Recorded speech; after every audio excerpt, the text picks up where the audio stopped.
want to give you an insight today that really the penny dropped for me just last week. I mean, it's crazy.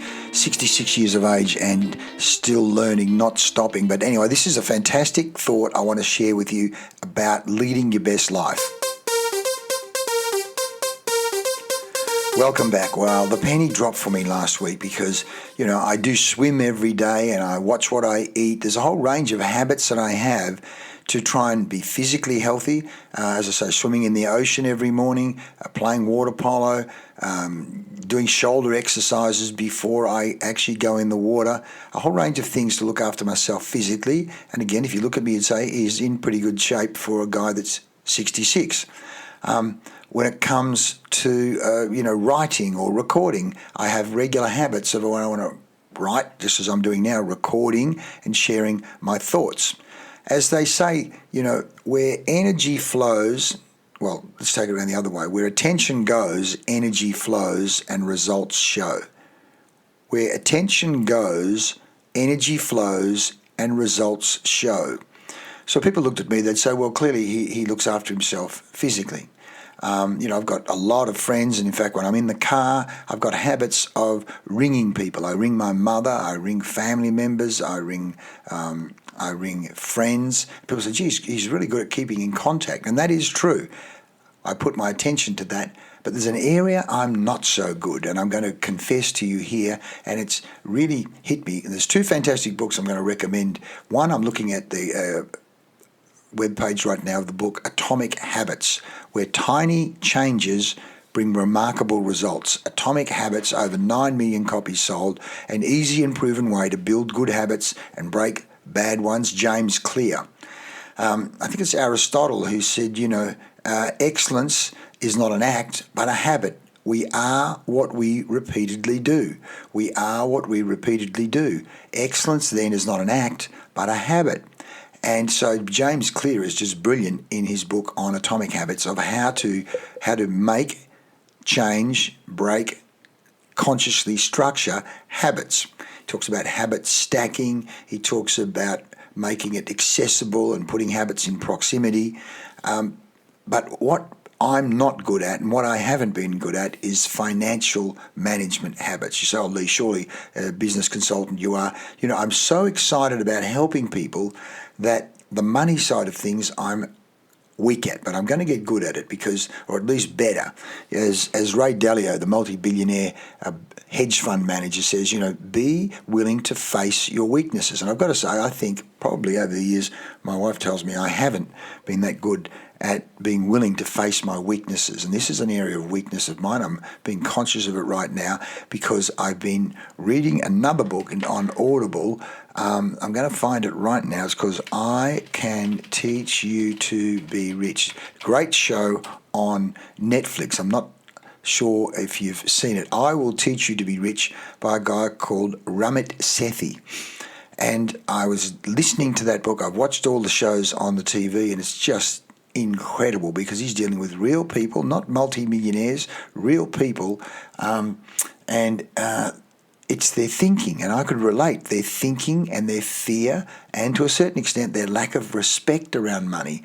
And some people, over the top, being too disciplined, and that had its own prices. But I could relate to these people so much. And one of the times he was talking about, if a person gets a big inheritance or something, he says, I'd rather you didn't get a windfall of money because then you think all your problems are solved.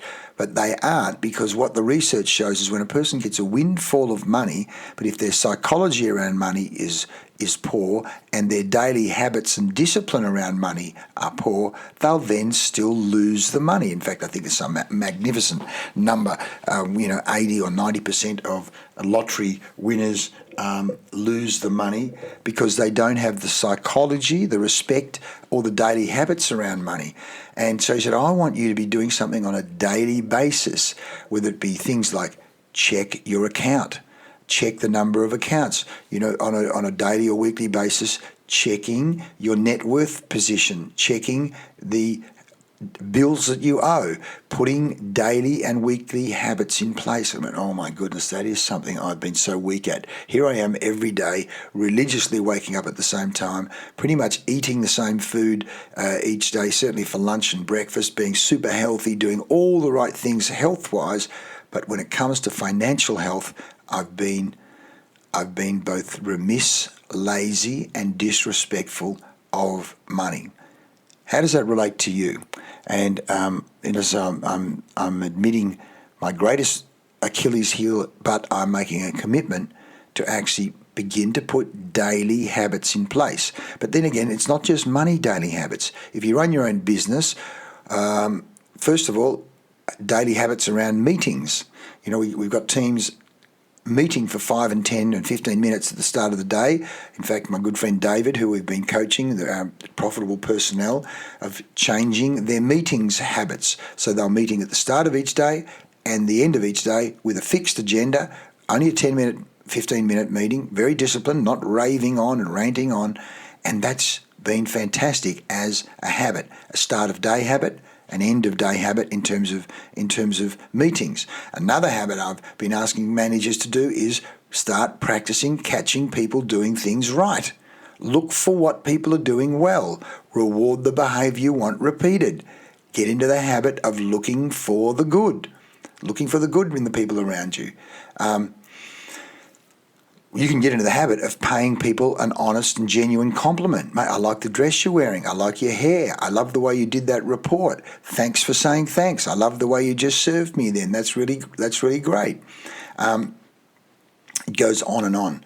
So I'm looking, as I say, at the I will teach you to be rich. If it's money, if it's exercise, if it's diet, get conscious. We talk about being conscious of empowering habits and being conscious of the disempowering habits and then changing them.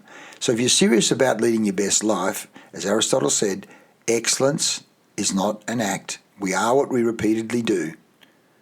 Excellence then is not an act, but it's a habit. Looking at your habits, whether it be exercise habits, diet habits, financial habits, and again, the great book of James Clear, everything from writing down what you want to change, associating it with habit stacking with a habit you've already got, committing with someone else that you're going to change. In other words, letting them know, hey, Mary, tomorrow I'm going to have a meeting about money, or tomorrow I'm going to actually do a budget. Tomorrow I'm going to do a cash flow analysis. We're going to have a cash flow meeting every Monday morning. We're going to have a net worth meeting on the 30th of every month. I mean, people with good financial habits go, what, isn't that obvious? It's a bit like people with good health habits saying to a person, what are you doing eating pies and donuts every day? It becomes a habit. Take a look at your habits. Our habits do shape our lives, and I love that Aristotle saying, we are what we repeatedly do. Excellence then is not an act, but a habit. Take a look at your habits and change your life. Want some help with it? Touch base. We'd love to help you. I'm Lee Farnell, helping you lead your best life. Thanks for listening.